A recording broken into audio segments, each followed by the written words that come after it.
Good morning. I am Cheri Beasley, Chief Justice of the Supreme Court of North Carolina.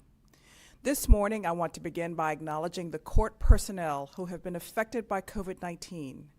Half a dozen courts have had to confront known exposure to the novel coronavirus, and several of our court personnel have fallen sick in recent weeks. We are praying for the speedy recovery of those who are sick and for the continued health of those who may have been exposed. These known exposures highlight the need for a thoughtful and measured approach to the expansion of court operations. My orders over the last 2 months put much of the work of the courts on pause.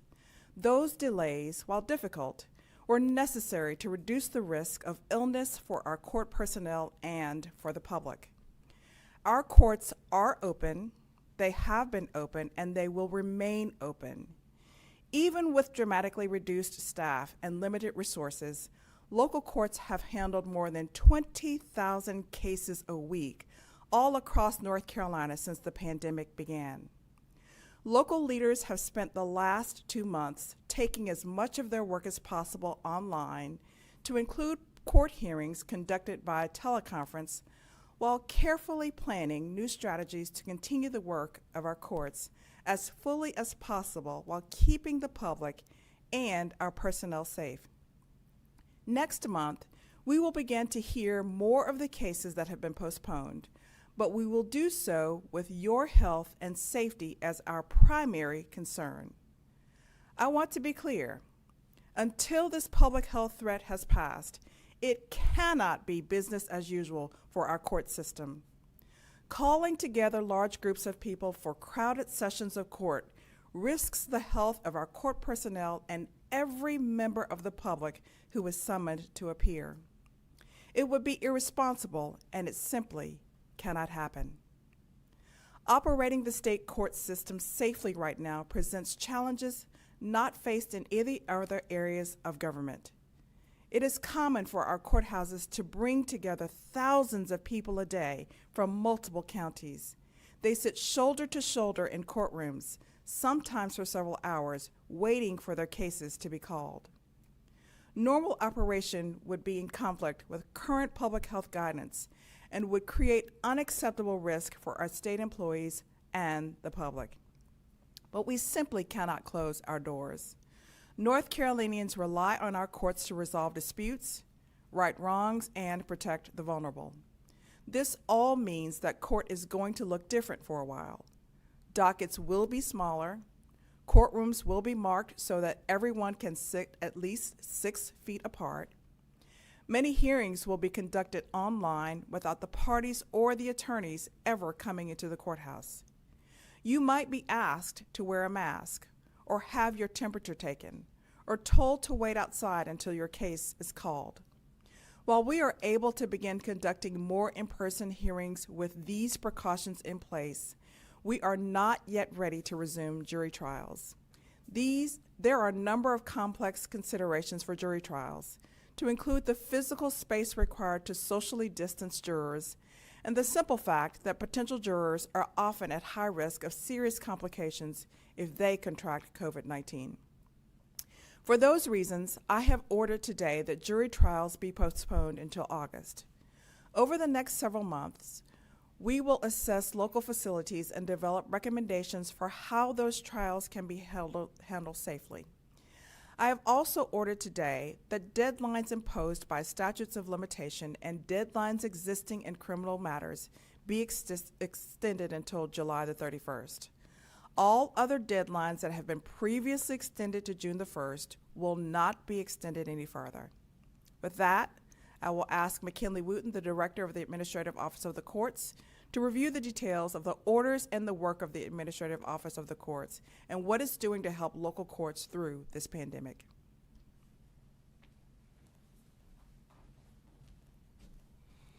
Good morning. Thank you, Chief Justice. I would like to begin also by recognizing our dedicated court personnel located in courthouses across North Carolina. In this time of uncertainty, when the public needed them most, our court employees rose to the occasion and ensured that courthouses remained open. As we move forward and begin returning to normal operations, we're taking additional safety measures to protect the health of our personnel as well as the public. Many of these safety measures are contained in the Chief Justice's new order, which he just referenced. I will take the next few minutes to explain more about these orders. First, we will be taking measures to diminish crowded courtrooms and waiting areas. The exact methods used will vary from courthouse to courthouse, according to the directives of the Senior Resident Superior Court Judge. Some of those measures will include seats and waiting areas will be marked with appropriate social distance markers. New maximum occupancy limits for courtrooms will be established based on social distancing standards. One might be asked to wear a face mask, as the Chief Justice referenced, and in some counties, a face mask or face covering might be required. Hand sanitizer stations and receptacles will be available in public areas around the courthouse as well. And courthouses will be cleaned throughout the day.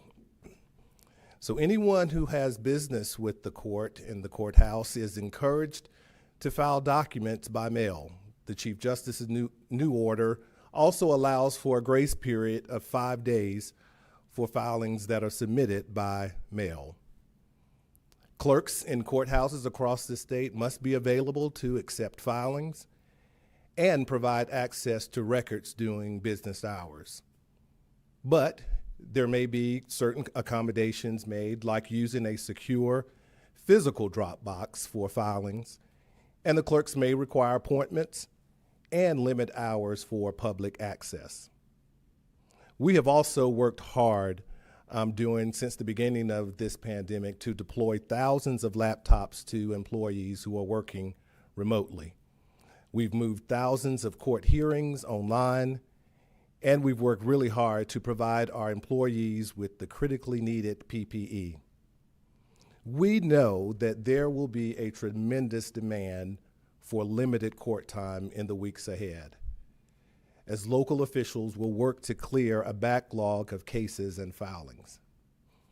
We ask for your patience with our court personnel, many of whom are still working with a reduced staff so that we don't expose those in high-risk categories to unnecessary risk.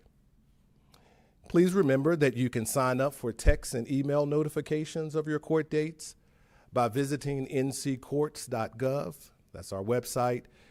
You can also take care of traffic tickets or even request a dismissal for some offenses. So we certainly encourage as many things that you can do online that you do that. You can also find specific information about your county's court operations on our website as well. You can find answers to frequently asked questions there also. As the Chief Justice said earlier, these are challenging times, and courthouses are likely to look very different in the coming weeks and months. I want to thank the attorneys, our staff, and the public for their patience while we navigate the obstacles that are posed by COVID-19.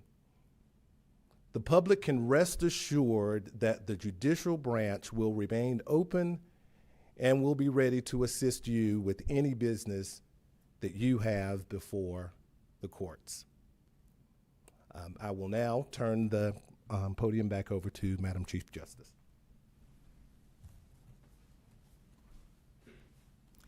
Thank you, Director Wooten. We continue to monitor public health guidance and infection rates, and while we are hopeful about what we will be able to accomplish in June, it is important to remember that a rapid upward trend in new infections could very well result in additional cancellations of court sessions. Going forward, we will need the support of county governments and the legislative and executive branches. We do not own our courthouses.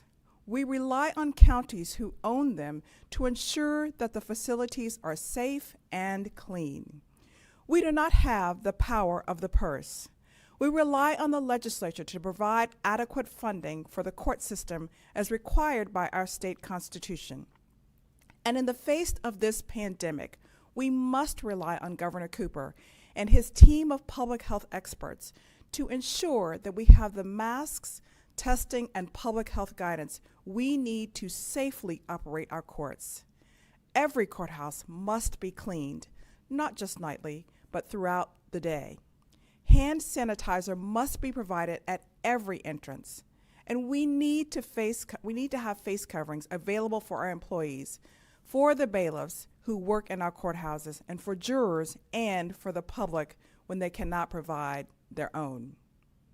I want to echo Governor Cooper's remarks earlier this week about the respect and appreciation that is owed to our frontline workers, to the doctors, nurses, and first responders who are working tirelessly to protect our communities. We thank you. I also want to thank our clerks and magistrates, attorneys, judges, and others who are so committed to the administration of justice and to their public service. I hope you will join me by showing your appreciation for the simple things that they do. I hope when you come to court that you will wear a mask. When you come to court, that you know that you will wait 6 feet apart and you will wash your hands frequently. North Carolinians are resilient and resourceful, and we approach our challenges with a spirit of cooperation and innovation that I know will carry us through the challenging days ahead. With that, I am happy to take any questions you might have. Our first question today will be from Sarah D'Elia with WFAE Radio in Charlotte. Hi, thanks so much. Good morning. Thanks for doing this. I had 2 quick questions, I hope. The first question is just about divorce proceedings. I know that that's something that's been put on hold. It sounds like that's something that could be taken back up again. And the other question I have is pertaining to eviction court. Those are often courtrooms that are packed, have a lot of folks in there. And if you could expand a little bit more on what we might see with eviction proceedings, that would be great. Thank you. For your questions. As for divorces, we know that as we expand the access to our district courts, that divorces will go forward. What we're seeing already is that in many courts, scheduled appointments by attorneys and pro se folks are being held in our courts such that the courts are not crowded, and we continue to expect that kind of scheduling to occur. I will turn this over to Director Wooten as he is the chair of the Evictions Committee.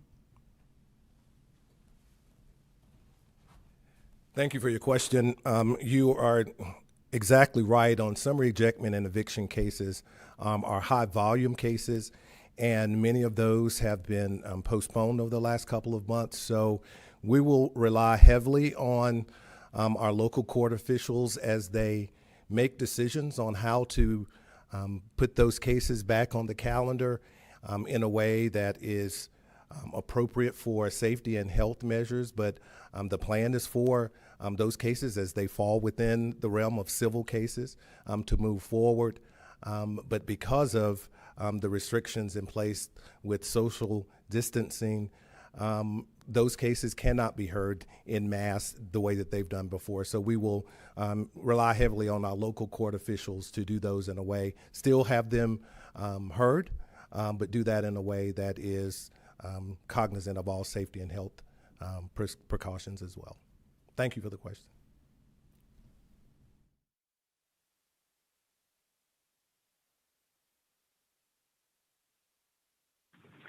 Our next question is from Bill Crescenzo with Lawyers Weekly. Morning, Justice. 2 questions as well. First, you mentioned wearing masks and having temperatures taken. Who would be responsible for providing the masks, and who would be responsible for taking temperatures? Number 2, what resources do you think are going to be needed from the General Assembly to ensure the safety of court personnel and the public, and ensure that courts can effectively handle the backlog of cases that will need to be dealt with as the restrictions are eased? Thank you. We have made requests from the General Assembly asking for resources to help with personnel to take temperatures. We're asking that medical personnel be provided and the funding for them to take temperatures in courtrooms. We're also asking for funding for additional masks for personnel and also masks to be made available to the public if they need them when they come into the courts.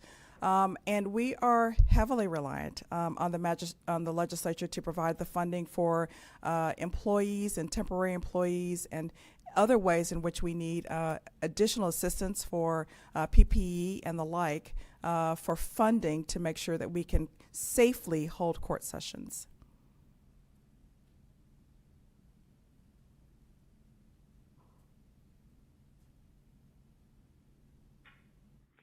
Our next question is from Matt Mercer with the North State Journal. Hey, good morning, Chief Justice. We did a story a couple weeks ago indicating that there were several lawyers and district attorneys we had talked to that jury trials would likely not happen at all this year. I'm just curious what the reasoning was to give for August. And then secondly, is there any minimum guidance given for these mass dismissals, such as what's happened in Orange County? As to your questions about jury trials, I'm not sure where the information came from that there would be no jury trials for the remainder of this year. What I did do was to order that all Superior Court judges be assigned back to their home districts until the end of the year. But we've not made any decisions about jury trials other than to say that they have been delayed until at least August. And in the interim, we'd like to take this time to make sure that we can follow public health guidelines around holding jury trials. As you know, a jury box is closely contained. It's difficult to have 100 or 200 people coming together from which the jury might be selected. And so we just want to make sure that we can do that safely, that if need be, we be able to use alternate sites to hold juries. And so that's something that we need to explore as the branch. And so we just want to make sure going forward that we have in place the measures that need to be taken so that we can do this methodically and safely, and certainly to have the funding to make sure that it happens right. Orange County dismissals, it's important to know, as Director Wooten mentioned, that all of the information, there's a lot of information on our website about which is nccourts.gov. You will also find administrative orders entered by local judges which are consistent with my emergency directives. And so my directives really have been composed in a way to allow a lot of discretion by local officials. I think that's very important. And so as to how Orange County is handling its cases and its dismissals, it has made its own decisions about how and why those cases need to be disposed of that way.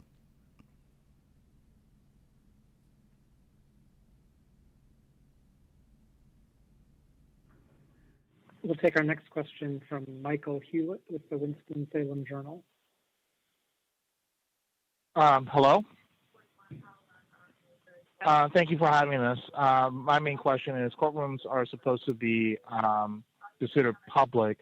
What considerations have you made to ensure that the public can access court proceedings? The courts are public and they remain open. If there are folks who are parties or interested in those court cases, there can be some allowances as long as we're following public safety guidelines around allowing people to court. I would, however, discourage folks who are coming to court to bring lots of people who are not otherwise involved in the process. And when we're balancing disposition of cases and handling cases with the necessary requirements and considerations about public health and safety. We are hearing many of our cases through audiovisual technology. And in those cases, our courts still remain open, and so there is an opportunity for the public to sign in. They are muted, however, such that they are not heard, but they can hear the procedure before the court at that time.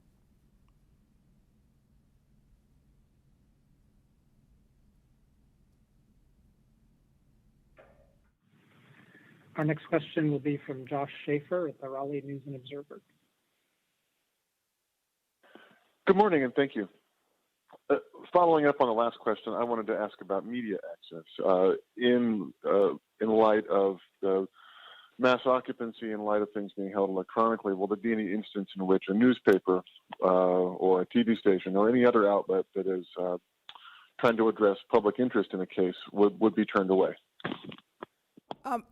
Those decisions are made by local judges, and just like before the pandemic, usually the media will make a request to the sitting judge on the case that's before the court at that time, and that judge will make that decision, and that process doesn't change at all because of this pandemic.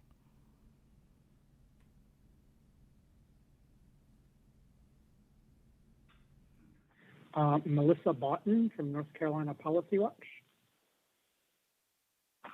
Hi, everyone. Thanks so much for taking my question.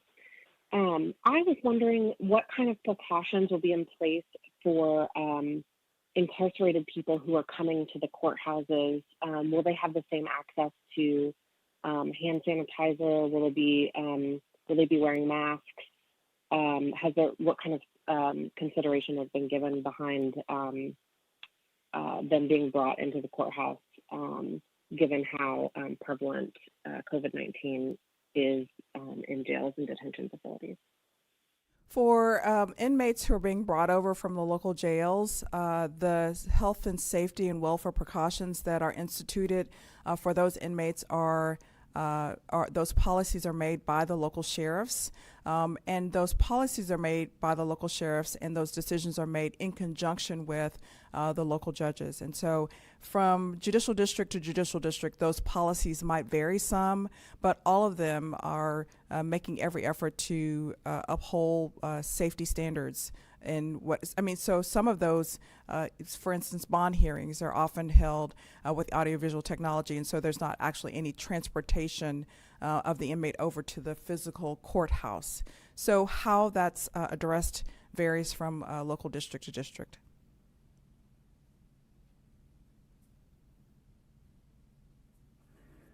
If there are any additional questions on the line, please press 1 to ask a question.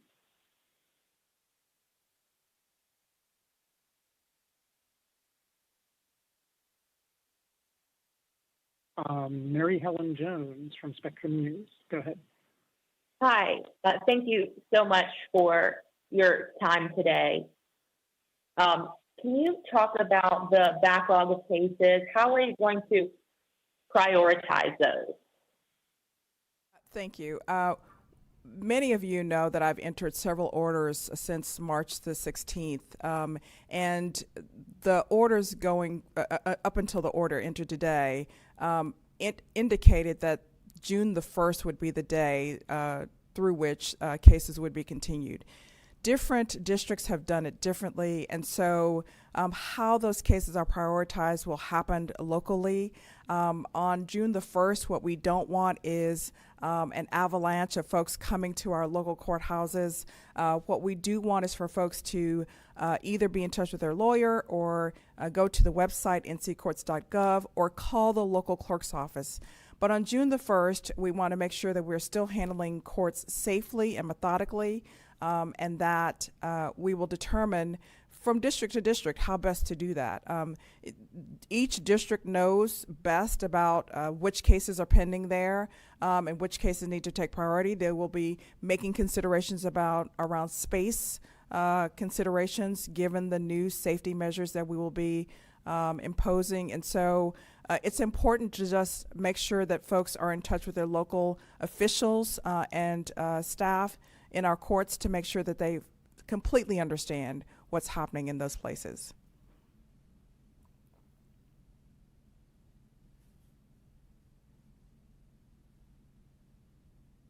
And our final hand raised today, our last question will be from Matt Mercer with the North State Journal. Yes, Chief Justice, thanks again for taking this one. My question is, are these same provisions also extended for specialty courts such as business courts and other courthouses that may serve other purposes, such as the courthouse in High Point, the Elon Court, the Industrial Commission? Are they subject to the same guideline?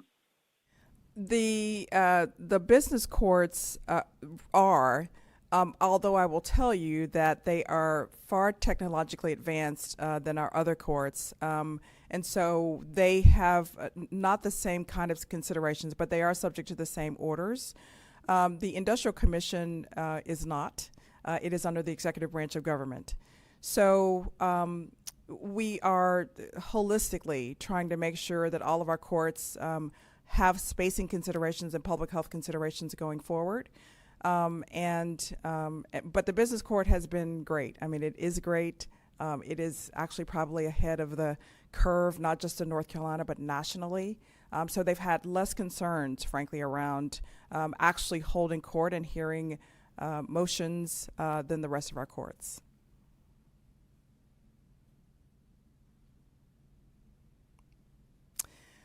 Well, I thank you all for being here today. I'd especially also like to thank the judges, the clerks, the district attorneys, and all of our local officials who are working so hard every day. And we ask the public for your patience as we work through public health considerations as we go forward with expanding the access for our courts. Thanks so much.